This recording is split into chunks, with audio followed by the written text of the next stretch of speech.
ప్రజా తిరుగుబాటు వచ్చినప్పుడు ప్రజలు స్వేచ్ఛ కోరుకున్నప్పుడు తప్పని పరిస్థితుల్లో తలవొగ్గవలసిన పరిస్థితులు నిజాం ప్రభువుకే తప్పలేదు. ప్రపంచంలోనే ఆగర్భ శ్రీమంతుడు నిజాం, అత్యంత శక్తివంతుడు.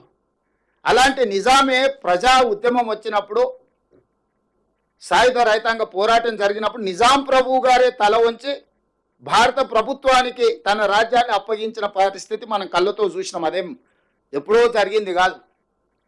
అట్లాంటిది తెలంగాణ రాష్ట్రంలో కూడా ప్రజలు ఒక తీర్పు ఇచ్చిండ్రు. ఆ తీర్పును మీరు గౌరవించాలి కదా. 5 సంవత్సరాల కోసం ఎన్నుకున్న ప్రభుత్వము 6 నెలలు, మొదటి 6 నెలలు పార్లమెంట్ ఎన్నికల ఎలక్షన్ కోడే కదా. పెళ్ళైన అల్లుడికి ఆషాఢ మాసం అడ్డం వస్తే అత్తగారింటికి పోగలుగుతాడే?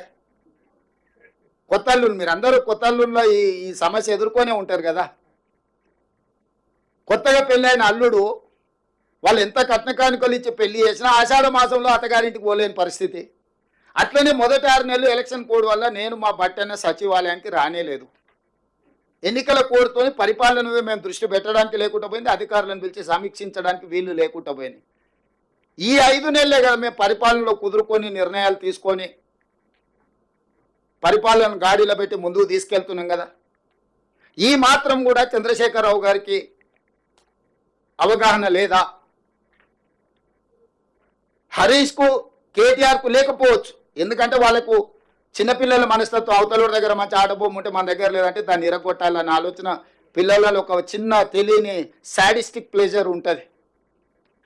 మీరు పార్కులలో పోయి చూస్తే తెలుస్తుంది, లేకపోతే స్కూల్లో పిల్లల దగ్గర మన పక్కోడి దగ్గర మంచి ఆటబొమ్మ ఉంటే వీడు దాన్ని గుంజుకోనికి ట్రై చేస్తాడు, వాడు ఇవ్వకపోతే వీడు దాన్ని పలగొట్టి వెళ్ళిపోతాడు, ఎందుకంటే నా దగ్గర లేదు వాళ్ళ దగ్గర ఎందుకు ఉండాలని.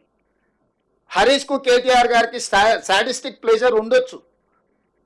మాకు లేని అధికారం వీళ్ళ దగ్గర ఎందుకు ఉండాలి, భట్టి గారి దగ్గర ఎందుకు ఉండాలి, రేవంత్ రెడ్డి దగ్గర ఎందుకు ఉండాలి, పొంగులేటి శ్రీనివాస్ రెడ్డి దగ్గర ఎందుకు ఉండాలి, ఉండొద్దు. దాన్ని ఎట్లో గట్ల ఇరగొడదామో పలగొడదామో అని వారికి ఆలోచన ఉండొచ్చు, ఎందుకంటే అట్లాంటి దుందుడుకు స్వభావం ఒక వయసులో ఉంటుంది.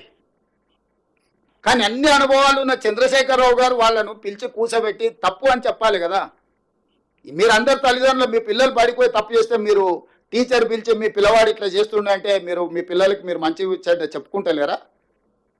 నేను నా మనవాడికి చెప్తుంటా, స్కూల్లో పోయి ఏదన్నా ఇట్లా అట్లా చేస్తే అట్లా చేయదా తప్పు నాన్న, సమాజంలో మనం మంచిగా ఉండాలి, మనం ఇతరులకు కష్టం నష్టం కలిగి చేద్దాం నేను నా మనవాడికి చెప్తున్నా. మీరు మీ పిల్లలకి చెప్పాలి కదా చంద్రశేఖరరావు గారు అని నేను అడుగుతున్నా. ఎటమటంగా వ్యవహరిస్తే ఇది వారికి క్షేమం కాదు, రాష్ట్రానికి కూడా మంచిది కాదు. ఎటమటంగా వ్యవహరించినప్పుడు చట్టం తన పని తాను చేసుకుంటూ పోతుంది. ఎవరు చట్టానికి అతీతులు గారు. డాక్టర్ బాబాసాహెబ్ అంబేద్కర్ పేదవాడి నుంచి ప్రధానమంత్రి వరకు ఒకే ఓటు హక్కు ఇచ్చి, ఒకే రకమైన చట్టాన్ని ఇచ్చి, ఒకే రకంగా అందరినీ దేశంలో ఉండే ప్రతి పౌరుడు సమానము అని వారు రాజ్యాంగం రాసిపోయినరు. దాన్నే మనం ఈ 75 సంవత్సరాల నుంచి అదే బైబుల్గా, అదే భగవద్గీతగా, అదే ఖురాన్గా అన్ని మతాలు దాన్నే ఒక ఆదర్శంగా తీసుకొని, రాజ్యాంగాన్ని ఆదర్శంగా తీసుకొని ముందుకు వెళ్తున్నాము. ఈ సచివాలయాన్ని కూడా మా ఒత్తిడితో డాక్టర్ బాబాసాహెబ్ అంబేద్కర్ గారి పేరు పెట్టాల్సిన పరిస్థితి చంద్రశేఖరరావు గారికి వచ్చింది. అక్కడ కూర్చొని నేను చెప్తున్నా, ఈ తెలంగాణ రాష్ట్రము 29 రాష్ట్రాలలో ఒక మంచి సాంప్రదాయాలు ఉన్న రాష్ట్రంగా తీర్చిదిద్దుదాము. మా ప్రభుత్వము మిమ్మల్ని గౌరవిస్తుంది, ప్రతిపక్ష నాయకుడిగా గుర్తిస్తుంది.